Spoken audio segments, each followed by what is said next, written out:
Back here at the NFL Combine in Indianapolis, Chris Brown, Steve Tasker with you. A Thursday edition of One Bills Live. Joined now by CBS Sports draft analyst Chris Trapasso, making a return appearance. Good to have you back, Chris. We talked receivers the other day. Now we're going to talk O-linemen, another perceived major need for the Bills with up to about 4 or 5 free agents on Buffalo's offensive line contingent this offseason. You know they're not all coming back, and who knows, they may be looking for some upgrades in free agency, but I think we all think they're going to probably make a move in free agency and also in the draft. You're here for the draft prospects. As far as the end of round one, if the value's good, names that we've seen pop up, Osiris Torrance, the Florida kid who transferred from Louisiana, and then a kid that's been gaining steam. We had Daniel Jeremiah on the other day. He couldn't say enough good things about Steve Avila from TCU. Why don't you dice those two guys up for us first? So those two guard prospects are about as close as you're going to get to being what I call NFL strong, where a lot of times blockers come in, they have great film, they're athletic, but it takes them like a year or two to just get that NFL caliber strength. Osiris Torrance is going to be one of the biggest guards here. He's a masher. And to go from Louisiana to Florida and still play really well, I think that was really impressive. Steve Avila, I think, can play more center if you want him to in a pinch. He's a little bit more athletic, but also his anchoring ability is outstanding. Both of those guys played over 3,000 or 2,000 snaps in college. So they're very experienced. And, again, from the strength perspective, they're going to tick those boxes. Yeah, and looking at the way they're stacked and the way they're separated and kind of mixed together, offensive guards, offensive tackles, centers, guard tackles.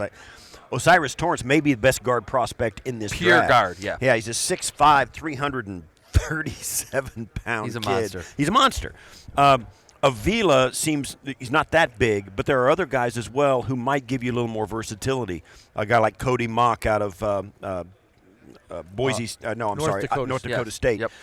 You've got the kid Tipman out of Wisconsin. You've got guys who can play guard and center, but they're also, big dudes as well. Well, how do you separate, and what do you think the value is on a guy that, Cyrus Torrance is a guard slash guard?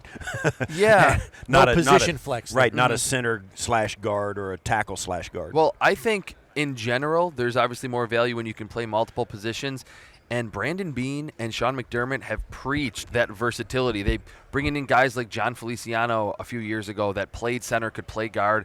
They are very outward about that they want those interior linemen that are comfortable playing multiple positions. You just outlined a bunch that can play multiple spots. So with Torrance, I think that would be maybe a little bit of a deterrent or something that won't necessarily lower his stock, but if we're looking at it, of course, through a Bills perspective, they would maybe push him down a little bit because you draft him, he's playing guard. He's not playing tackle. It's not a Cody Ford situation. He's playing guard, and that's it. What it does mean, though, is the Bills, if they're going to take a guy like Osiris Torrance, they will have already filled a backup center role or – yeah, you know what I'm saying? They're going to have that gap filled by another guy, so they got to put that into the mix. It may push Osiris Torrance, if they got a guy they like who can do both, it may push somebody else just past him, even though he's a dominant guard. This guy could be a Pro Bowl, all-pro kind of guard.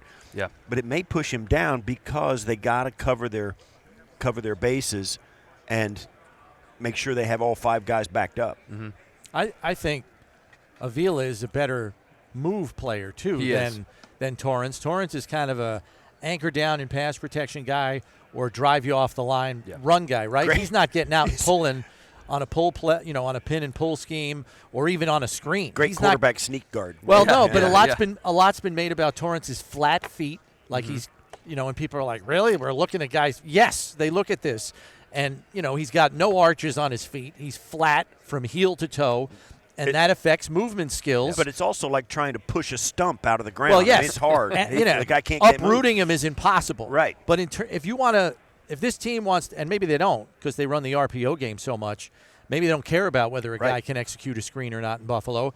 But if they do, or they value some kind of movement skills, it's probably Avila over him, right? Yeah, exactly. And I think unless we see Steve Avila test through the roof, which I don't think he's going to be amazingly athletic here in Indy, kind of feels like he's more of a round 2 guy, or if just everything goes against what the Bills want in round 1 and all the receivers are gone, it would be more of a round 2 type selection because he doesn't have quite the same power or I think upside of O'Cyrus Torrence. But you're right, he definitely moves better. I don't want to oversimplify it, but we've seen the Bills and guys that they draft have some traits.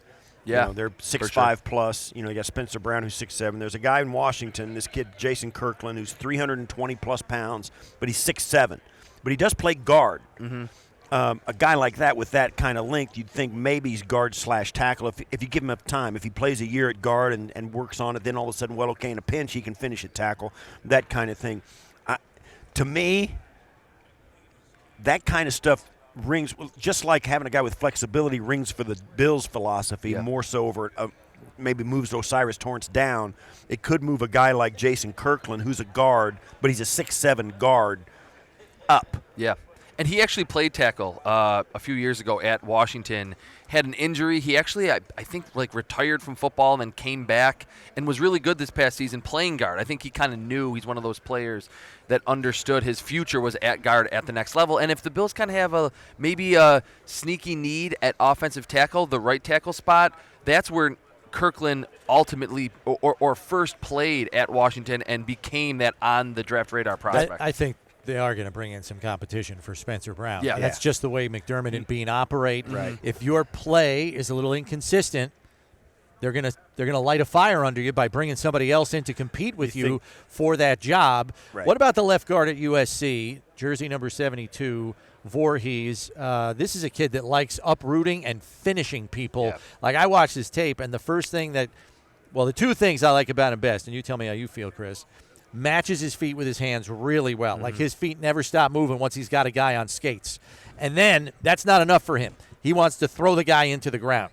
That's appealing to any football coach that coaches offensive line in the NFL. Yeah, I think a lot of offensive line coaches are going to be banging the table for Andrew Voorhees. When I said earlier that there was 2 guys that played over 3,000 snaps, I was actually thinking of Andrew Voorhees, 5-year starter at USC. And I think what bodes well for the Bills is with the COVID year, a lot of these guys stayed an extra year when they're not going to maybe have as much upside coming in at 21 or 22 years old.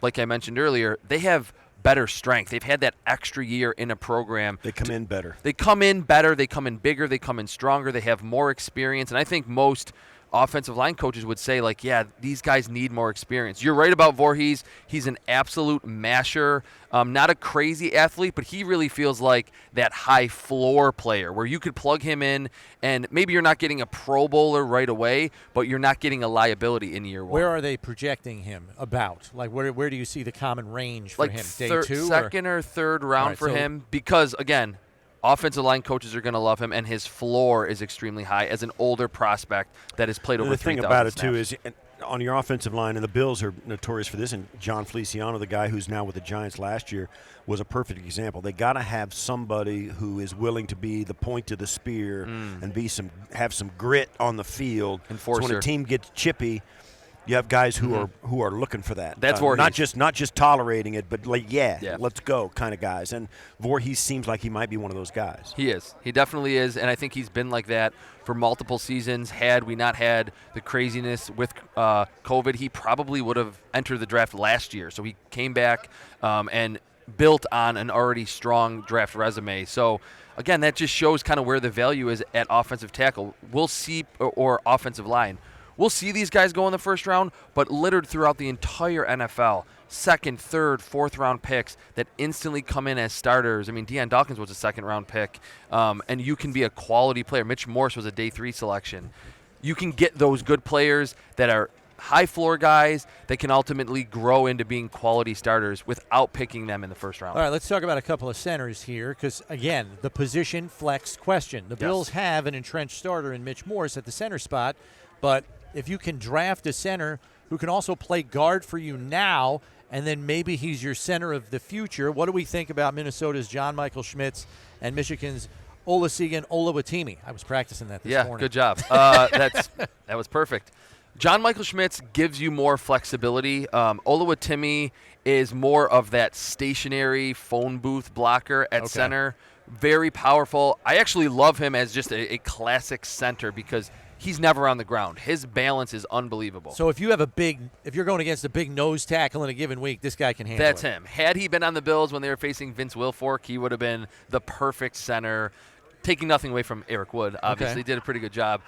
That's the type of player that Oluwatimi is. John Michael Schmidt's another one. Crazy experience. I've said this a lot, that this interior offensive line class is about as good as it's been in the last 5 to 7 years because the COVID year, a lot of these guys stayed. John Michael Schmidt is extremely experienced and a pretty good blend of power and mobility that we were talking about earlier. So I think in a pinch or maybe early in his career, as Mitch Morse is near the end, he could play guard and ultimately be your center of the future. Kind of like when Jeff Handgardner was here and Eric Wood started at guard and then kind of moved his way over to that position. You get these guys in here, and some of the names, when you start talking about interior offensive linemen, the names that keep coming up because of their flexibility, like guys like Steve Avila. He's like 330 plus, and he can play both those spots, or all three of those spots, right guard, left guard, center. Yep. And he's big and can anchor and has all that other stuff. So that's why, to me, certainly there are guys who can play one or the other better than Avila could play. But, man, oh, man, you get a guy that can plug into any of those spots, and all of a sudden you're not quite so desperate to get a specific guy. And it's huge because in today's NFL, I mean, the Bills have certainly seen this over the last couple of years. It's kind of a war of attrition along the offensive line, and suddenly you're in a big divisional matchup and you don't have your starting right guard, but you need to plug in your backup center who's a rookie into right guard. And you don't need those players in maybe their secondary role to be amazing. They just can't be the weak link on the offense. Look at the Cincinnati Bengals. They're rolling in there with their last 3 tackles on the roster into the playoffs. And they were good enough. Enough.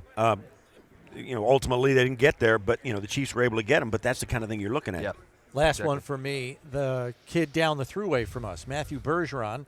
Some think he's good enough to stay at tackle, but other people say, hey, he can also transition to guard. So there's some position flex that I would think would be attractive to Buffalo as well, almost a kill 2 birds with 1 stone kind of player, because if you want competition for Spencer Brown, you got Bergeron who has tackle experience. And if you want to fill the hole at left guard with a young player that you can grow into and he can give you continuity for the next 4 years if he's good enough to start there, what do you think of Bergeron? Yeah, so he is really fascinating because, I mean, I think you're spot on that he can play tackle or guard at the next level, that he kind of fits what the Bills have liked with that traits type of player. Okay. That I think he's going to be one of the more athletic tackles. And then I like his feet a lot. He's got really light feet, and he's a little bit inconsistent. I think, like, in my scouting report, I've written that he has some wins on film that look like first-round caliber.